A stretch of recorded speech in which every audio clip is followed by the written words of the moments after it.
औज़ुबिल्लाहिमिनश्शैतानिर्रजीम बिस्मिल्लाहिर्रहमानिर्रहीम अस्सलामु अलैकुम वरहमतुल्लाहि वबरकातुहू। तो अब हम बात करने वाले हैं जी अपने सवाल नंबर 6 के बारे में। इसकी इंग्लिश में स्टेटमेंट है, an image is produced by a concave mirror of focal length 8.7 centimetre. The object is 13.2 centimetre tall and at a distance 19.3 centimetre from the mirror. इसमें आपको दो चीज़ें रिक्वायर्ड हैं, उन्होंने आपसे दो चीज़ें पूछी हैं। ए में पूछा है find the location and height of the image, और बी में पूछा है जी find the height of the image produced by the mirror if the object is twice as far from the mirror. ठीक है, इसकी उर्दू में स्टेटमेंट है, एक कनकेव मिरर जिसकी फोकल लेंथ 8.7 सेंटीमीटर है, उससे एक इमेज हासिल होती है। ठीक है, जिस्म की ऊंचाई 13.2 सेंटीमीटर है और ये मिरर से 19.3 सेंटीमीटर के फासले पर है। इसमें आपसे उन्होंने दो चीज़ें पूछी हैं। ए में पूछा है इमेज की पोजीशन और ऊंचाई मालूम करनी है। बी में पूछा है अगर जिस्म मिरर से 2 गुना फासले पर वाक़ हो तो इमेज की ऊंचाई क्या होगी। तो दोनों दफ़ा उन्होंने आपसे हाइट ऑफ इमेज पूछा है, थोड़ा सा स्टेटमेंट बदल बदल के पूछा है जी। तो चलें हम अपने सॉल्यूशन की तरफ आते हैं। सबसे पहले हम देखेंगे गिवन डाटा क्या हमारे पास आता है। फोकल लेंथ आती है जी। सबसे पहले हमने लिखा इसकी फोकल लेंथ। फोकल लेंथ कितनी है जी 8.7, 8.7 सेंटीमीटर हो गई। उसके बाद आया जिस्म की ऊंचाई, हाइट ऑफ ऑब्जेक्ट कहते हैं उसको, 13.2 सेंटीमीटर है।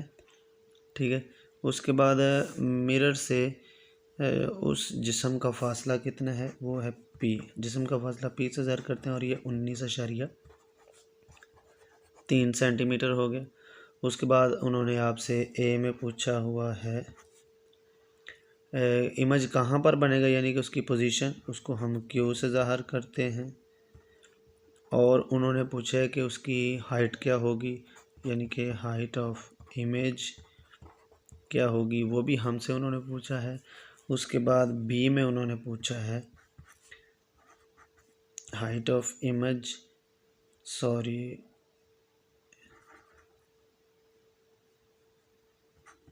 हाइट ऑफ इमेज ऐसे लिख लें, हाइट ऑफ इमेज क्या होगी।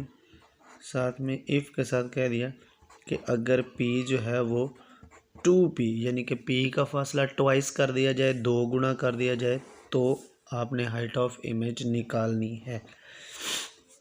तो हम सबसे पहले इसकी जो है पोजीशन जो है वो निकालते हैं, यानी कि क्यू निकालना है।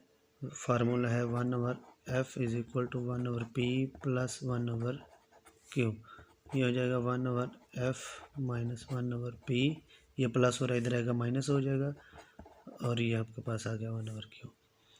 ठीक है, तो f की वैल्यू आपके पास आ गई 8.7 माइनस p कितना है 19.3। अब आपने इसका एलसीएम ले लिया, यहाँ पर आप एलसीएम ले लेंगे 8.7 और 19.3, ये हो जाएगा 19.3 माइनस 8.7। ठीक है, अब हम इनको ऊपर माइनस करेंगे तो आपके पास आंसर आ जाएगा 10.6। ठीक है, और जब 8.7 और 9.3 को मल्टीप्लाई करेंगे तो आंसर आ जाएगा तकरीबन 167 आ जाएगा, 167.91। तो ये हो गया आपके पास Q 1/Q। आप इनका रेसिप्रोकल ले लें, रेसिप्रोकल लिए तो ये आपके पास 167.91 ऊपर 10.6 नीचे, और ये हो जाएगा Q। ठीक है, जब आप इसको इसके साथ डिवाइड करेंगे तो आंसर आएगा आपका तकरीबन 15.84 सेंटीमीटर में। इसको लिख लीजिएगा, ये आपके पास क्यू आ गया। अभी आपके पास क्यू की वैल्यू आ चुकी है, अब आपने इसकी हाइट निकालनी है। ठीक है, तो हाइट निकालने के लिए आपके पास वही मैग्नीफिकेशन का फार्मूला हम यूज़ करेंगे।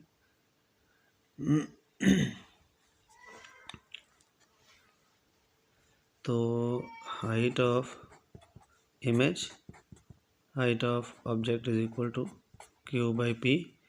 तो आपके पास आ जाएगा जी height of image is equal to Q by p multiply में आ जाएगा हाइट ऑफ ऑब्जेक्ट।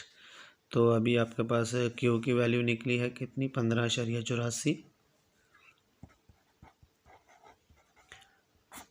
पी में आ गया 19.3 और हाइट ऑफ ऑब्जेक्ट कितनी है वो हमारे पास यहाँ पर दी हुई है, ये वाली 13.2। जब आप इनको जैसे भी करना चाहें, पहले डिवाइड करके मल्टीप्लाई कर लें या पहले मल्टीप्लाई करके डिवाइड कर लें, इन दोनों को मल्टीप्लाई करेंगे तो आपके पास आंसर आ जाएगा 209.088 और ये आ जाएगा 19.3। जब आप इनको डिवाइड करेंगे तो आपके पास आंसर आएगा हाइट ऑफ इमेज में आ जाएगा 10.83। ठीक है, ये था जी आपका हाइट। तो अभी आपने दोबारा फिर से हाइट निकालनी है, कब, जब p is equal to 2p हो जाएगा। तो उसके लिए हमने दोबारा फिर मैग्नीफिकेशन का फार्मूला यूज़ करना है। तो ये हो जाएगा height of image, same to same वही करेंगे जो आपने ये वाला फार्मूला कि जिसको मैंने टिक कर दिया। ठीक है, तो मैं इसको शॉर्ट फॉर्म में डायरेक्टली लिख देते हैं, चले खैर इसको height of image, height of object is equal to Q by P. मगर यहाँ पर आपके पास क्या है, p is equal to 2p आप लिख लें यहाँ पर। तो ये हो जाएगा हाइट ऑफ इमेज, ये डिवाइड हो रहेगा तो मल्टीप्लाई हो जाएगा, q is equal Q by 2p multiply height of object. ठीक है, तो आपके पास वही सारी की सारी वैल्यूज़ हैं जो आंसर यहाँ पर आपके पास आ गया है। अगर आप इसको आप इस हवाले से इस फार्मूले में देख लें, 2 नीचे है यानी कि डिवाइड हो रहा है, तो फिर आप अगर 10.83 को 2 के साथ डिवाइड कर देंगे तो आपके पास आंसर आ जाएगा। ठीक है, अगर आपने वैसे नहीं करना तो क्यू की वैल्यू इधर पुट करें, पी की वैल्यू पुट करें, उसको 2 से मल्टीप्लाई करके फिर आंसर ले लें तो आपके पास आंसर आ जाएगा। तो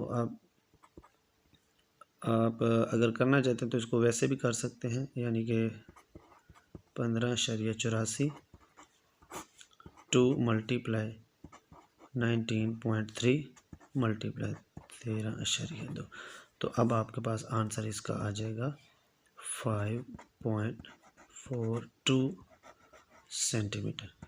तो ये आपके पास जी हाइट ऑफ इमेज, ये हाइट ऑफ इमेज आ गई जब p is equal to 2p था। तो ये था जी आपका सवाल नंबर 6। आई जस्ट होप कि आपको बड़ी अच्छी तरह से समझ आई होगी।